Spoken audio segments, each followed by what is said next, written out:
Hi, and thank you for checking out the Six Sigma Tool Guide. Today we're going to take about 10 or 15 minutes to talk about the SIPOC. SIPOC is a very popular tool in the Six Sigma toolkit.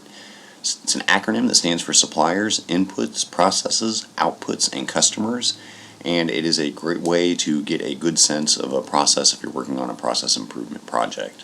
So let's go ahead and get started. So SIPOC, what is it? It is not a character from Star Trek, and it is not Tupac Shakur's cousin. A SIPOC is really just a list of elements that are based on their function surrounding a process. It's very helpful as a first step if you're building a flowchart or a process map. It can also be useful as a first step towards just getting a sense of how a process works. It can be very beneficial for a process owner that might be too close to the process, and it helps provide a fresh perspective. What's unique about a SIPOC is it focuses first on confirming the requirements of your customer and then looking upstream at the tools that you're provided with to meet those requirements. And when we talk about a customer for the purpose of a SIPOC, that may not be the consumer. That might be another department that you hand off material to. It might be the person in the cubicle next to you, or it may be the consumer on the phone. SIPOC really empowers process owners to redefine their own requirements from their suppliers as well. So why use a SIPOC? Oftentimes when a project manager is tasked with improving a process, there's too much emphasis placed on the specific function itself, and not much attention is paid to the surrounding elements like the suppliers, the inputs, and the exact customer needs. It's also a method for really just taking a very complex process and breaking it down into its most fundamental parts just to get a better understanding of the process as a whole. Key to the SIPOC is starting with the requirements of the C. The C stands for customer in SIPOC. And the customer is really any person or department that feels the pain of a bad output. So, benefits of a SIPOC. It really forces you to reassess the needs of your customers and define the critical needs of the output that you provide them. It also forces you to evaluate the inputs that you receive and makes you request to your supplier if the inputs do not meet your needs. And it forces you to examine your output and how the customer receives it.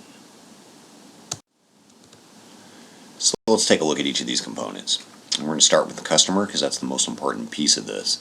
The customer is the person or department that benefits by the output you're creating.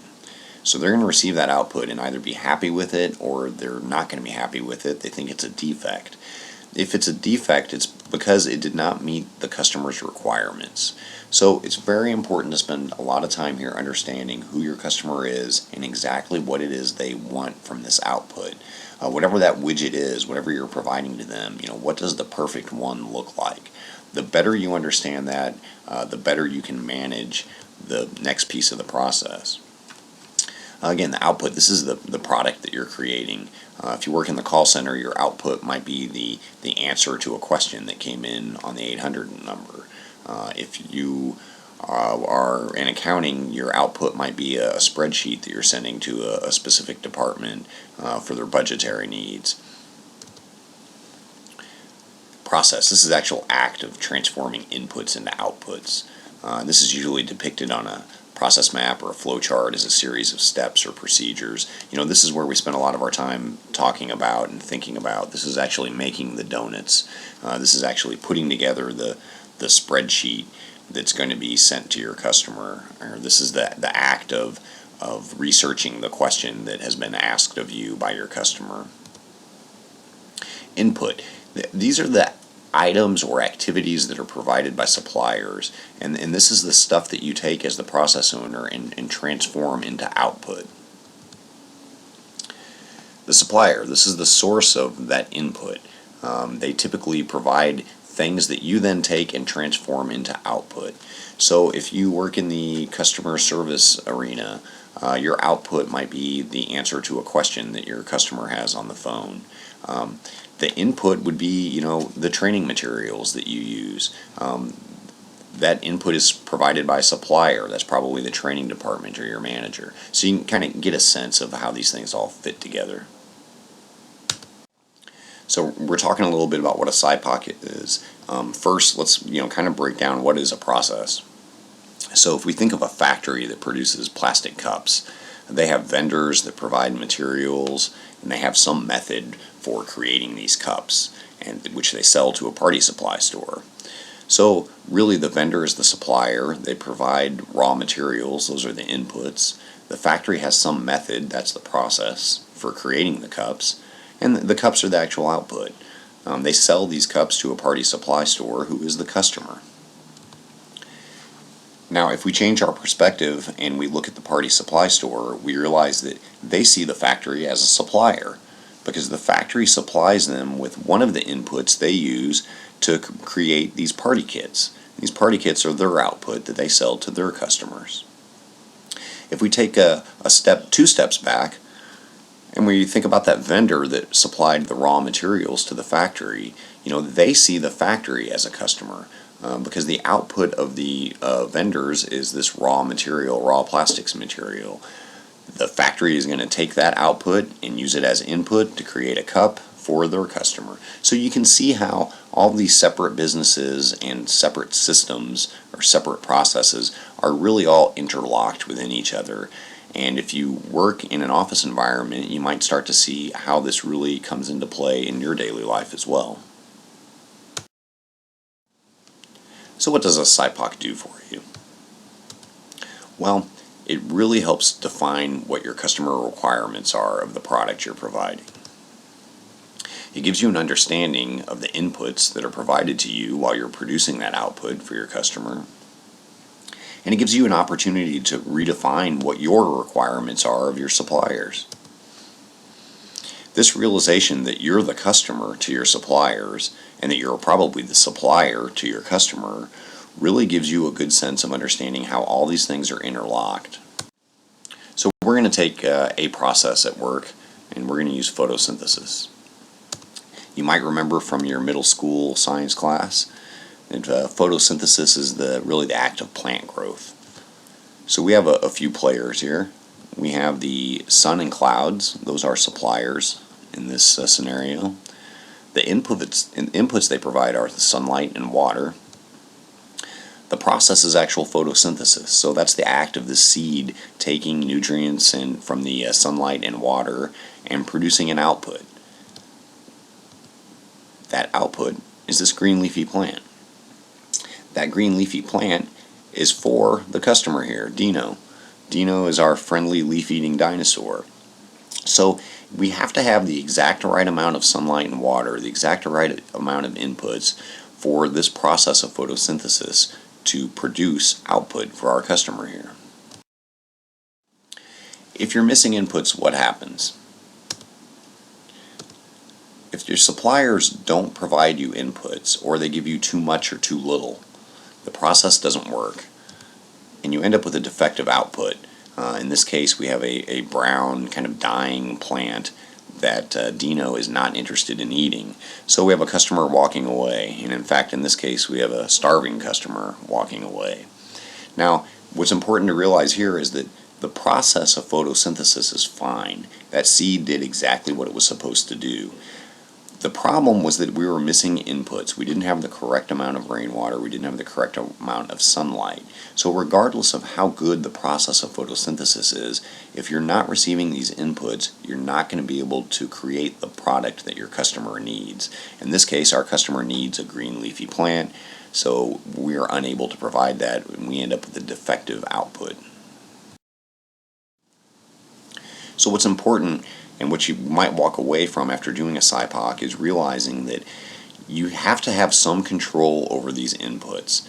These things that give you the ability to create output for your customer.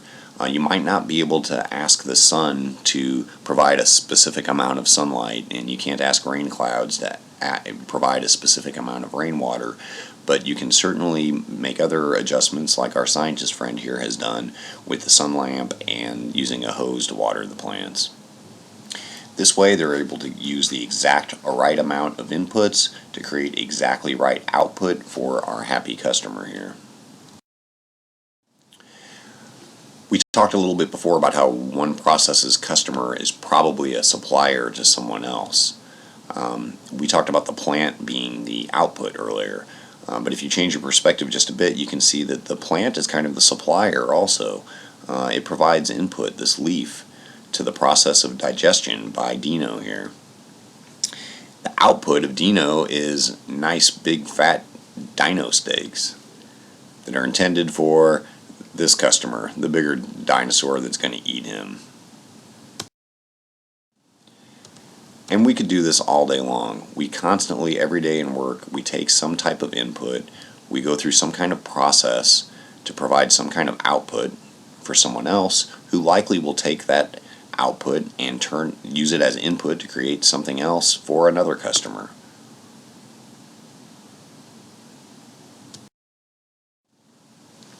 So here we have a SIPOC that was used for the loan approval process with the MonLife product.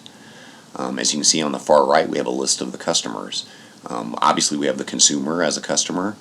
We also have the QA department, disbursements, and compliance. Those are also customers of this loan approval process that's handled in the call center. We look at the requirements of these customers, and they're going to be different. In this case, QA, compliance, disbursements, those are our internal customers. They have about the same, really, requirements. They want accurate documentation. They want accurate information given and a good decision made. If that loan is approved, the check needs to be in the correct amount. It needs to be done via the correct method, and the correct procedures have to be followed. The actual consumer, our external customer, they may not necessarily care about all of these pieces, but they certainly do want the correct amount on their check. They certainly want it paid on the day that they expected it to be paid and the method that they expected it to be paid for. So these are what's important to the customer. So some of the tool benefits and uses. SIPOC is really good, especially if you're working with a group of subject matter experts. It'll give the project manager a very high-level view of the components of the process beyond what a typical SOP might show.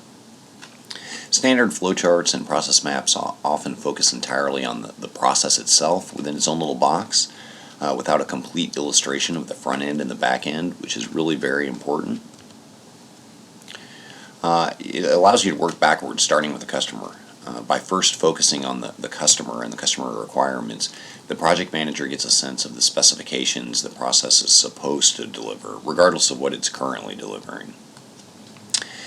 There may also be requirements that the customer has that could be easily accommodated that the process is just unaware of, so until you really have that conversation, you just don't know.